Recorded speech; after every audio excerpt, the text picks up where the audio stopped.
Assalamualaikum warahmatullahi wabarakatuh. Bismillah walhamdulillah wassalatu wassalamu ala rasulillahi, Sayyidina Muhammadin ibnu Abdillah, wa ala alihi, wa ashabihi, wa min tabi'i sunatau, wa jama'atau min yaumina hadza ila yaumin nahdoti, amma ba'du.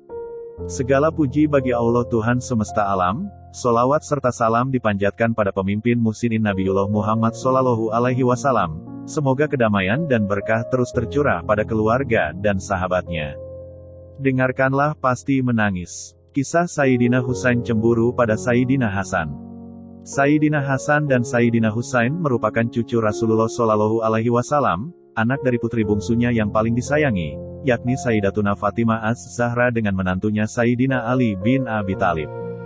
Dalam sebuah tausiah, diceritakan oleh Al-Habib Ahmad bin Naufal bin Salim bin Jindan bin Syekh Abu Bakar bin Salim bahwa Rasulullah Shallallahu Alaihi Wasallam pernah bersabda, bahwa Sayyidina Hasan cucunya kelak adalah salah seorang penghuni surga dan wajahnya yang paling mirip dengan beliau Shallallahu Alaihi Wasallam. Engkau menyerupai aku, baik dari bentuk rupamu maupun akhlakmu. Bahkan Sayyidina Ali bin Abi Thalib sendiri pernah berkata, Hasan menyerupai Rasulullah Shallallahu Alaihi Wasallam dari dada sampai ke kepala. Sedangkan Husain menyerupai Rasulullah Shallallahu Alaihi Wasallam di bagian-bagian lainnya, dari dada sampai ke bawah.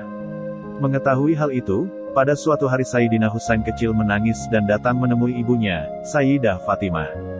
Husain kecil lalu berkata, "Ya ibu, mengapa kakek Nabi kita Muhammad Shallallahu Alaihi Wasallam lebih mencintai kakakku Hasan? Mengapa engkau berbicara seperti itu, wahai anakku?"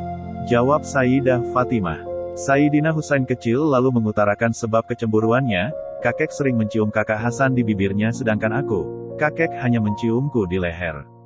Kemudian Sayyidah Fatimah membawa Sayyidina Husain kecil kepada kakek mereka, Nabi kita Muhammad Shallallahu Alaihi Wasallam dan menceritakan kecemburuan cucunya Husain. Rasulullah Shallallahu Alaihi Wasallam menatap tajam dan lama, lalu bersabda, "Wahai anakku Fatimah, Hasan selalu aku kecup di bibirnya, karena dia akan mati diracuni oleh orang terdekatnya, dan seluruh isi perutnya akan keluar lewat mulutnya. Sedangkan engkau, Husain." Rasulullah Shallallahu Alaihi Wasallam sejurus menatap Husain kecil cucunya lama sekali. Beliau Shallallahu Alaihi Wasallam tidak bisa meneruskan ucapannya, dan pingsan beberapa saat.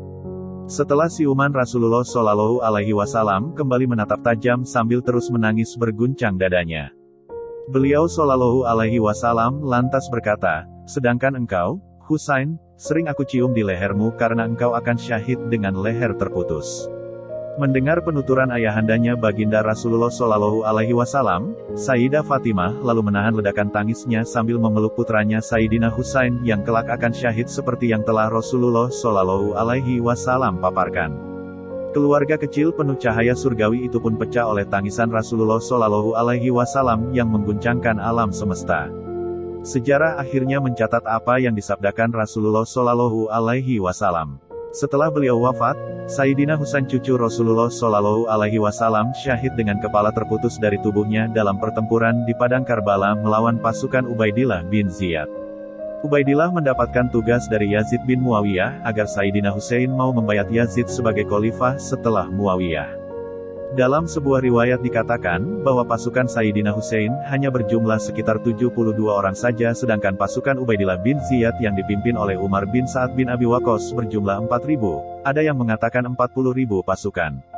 Sebagai manusia biasa, bisa kita bayangkan andai kita diberitahu oleh Allah tentang takdir cara kematian kita, apakah akan kuat menerimanya? Sedangkan Rasulullah Shallallahu Alaihi Wasallam saja sampai pingsan karena sudah diberitahu kronologi kematian cucu-cucunya. Ya Allah biha, ya Allah biha, ya Allah bihusnil hatimah. Ya Allah, bila tiba saatnya bagi kami matikanlah kami dalam keadaan husnul hatimah. Allahumma sholli ala ruhi Sayyidina Muhammadin, fil arwahi wa ala jasadihi fil ajsadi, wa ala qabrihi fil kuburi, wa ala alihi wa sobihi wa salim. Demikianlah kisah yang dapat saya sampaikan. Semoga dapat bermanfaat untuk kita semua. Jika ada yang baik itu datang dari Allah dan jika ada yang buruk itu datang dari diri saya pribadi.